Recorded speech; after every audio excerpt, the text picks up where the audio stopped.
And a piece of news today, the New York Islanders re-signed Ryan Pulock. He's a defenseman, may have heard of him, to a 2-year deal. Cap hit is $5 million. That's a $10 million value. Boy, would you like to have $10 million in your pocket? Alex, thoughts on the deal? And in a second, once we've kind of broken it down, we'll look at the Islanders cap situation because I, there's a certain yeah, centerman that needs to be signed as well. Pulock deal, $5 million. yeah. I don't mind. I don't mind the deal. Like, let's be honest. Is he not probably their best defenseman? Jeff Merrick would say so. And I Like, trust him. well, okay. Like, I just kind of pulled up their cap friendly here. The only guy I can really see beating him out is Nick Leddy, but I value Ryan Pulock. In my opinion, I value Ryan Pulock more. I mean, no, he didn't really get any UFA years, so they're walking him kind of to UFA. But I don't know what is the Islanders window? I guess that's what the question is. That is a fantastic question. Because it's interesting for defensemen and on the same year, Boychuk, Leddy, Pulock, and Thomas Hickey, and in 2022-23. So I wonder if they're like, okay, take this 2-year deal, and once things kind of, I guess, not necessarily even out, but fix themselves once COVID-19 is hopefully past us. The cap is looking towards maybe going up. I don't know, but right. So that 2 years down the line, he'll get a big payday because all these guys are up. Hey, you also wonder maybe, Daniel, 2 years, you have a second look at that defense when Noah Dobson's hopefully more probably the defenseman we all thought he was going to be once he really gets his NHL legs under him, huh?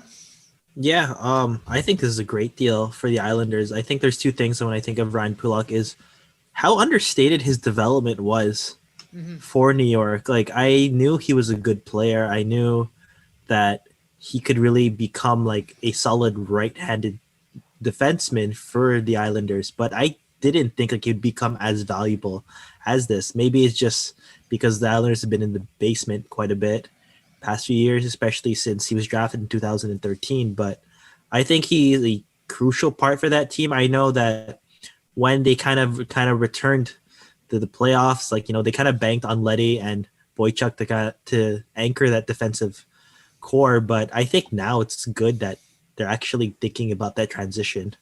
Mm-hmm. Well, poor Leddy. I mean, the only reason I kind of on Alex's side of valuing Pulock over Leddy, even though like Leddy's skating is wicked, is Leddy could not catch a break towards the end of the regular season in the playoffs. The guy just kept getting hurt at no fault of his own. I mean, he was probably like a millimeter away from being blinded in his one eye with that Arturian Lehkonen incident. And yeah, I'm the same. I love the deal for the guy. I mean, a right-handed defenseman is that important for $5 million. Yeah. And then I do wonder, it's like the defensive window and picture there for me, I question lining up because the forwards is just such a mess.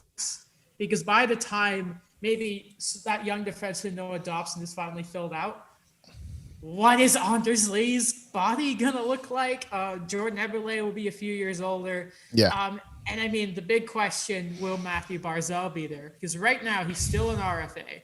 And looking at the New York Islanders, a projected cap space of $3.9 million. And even if you bridge Matthew Barzal, it's going to be a lot more money than that. Mm-hmm. No, yeah. I mean, they were talking bridge deal. It was still in the 7 to 8. I remember that's what maybe not. Maybe that's not what it was, because that seems definitely unreasonable. I don't remember the exact number, but I think Lou obviously wants that type of number, 7 to 8 million. Guys, the Barzal's going to look for his money. I don't know. I wonder if Lou and the Islanders, with everything, and sorry, Barzal's camp, I wonder if they look at, of obviously the financial situation around the world, and they do go for a sort of bridge. I wonder if they look at the Braden Point contract, because if I'm Lou, I'm saying no, that you're getting that.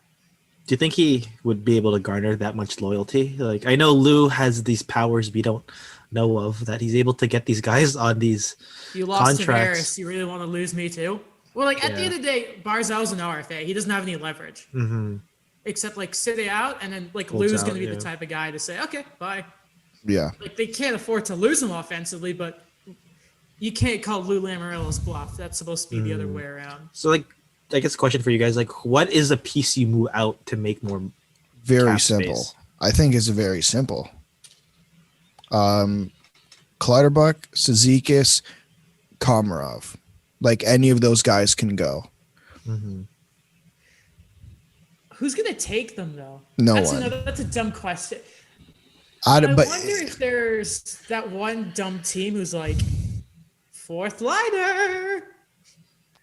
I guess here's the thing. Like the way I look at it is we had this discussion about Vancouver and saying we're giving Jim Benning slack for what, because the specific reason is he couldn't move the money, because who the hell was going to take that on?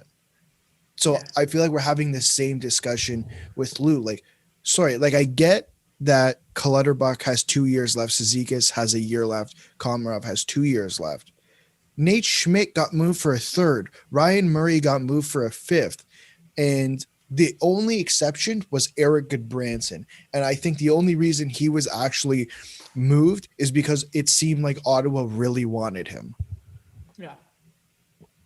I just think it's hard to move. Obviously, I think they have a second buyout window now because they dealt with Ryan Pulock, and he was the only arbitration eligible guy on that team.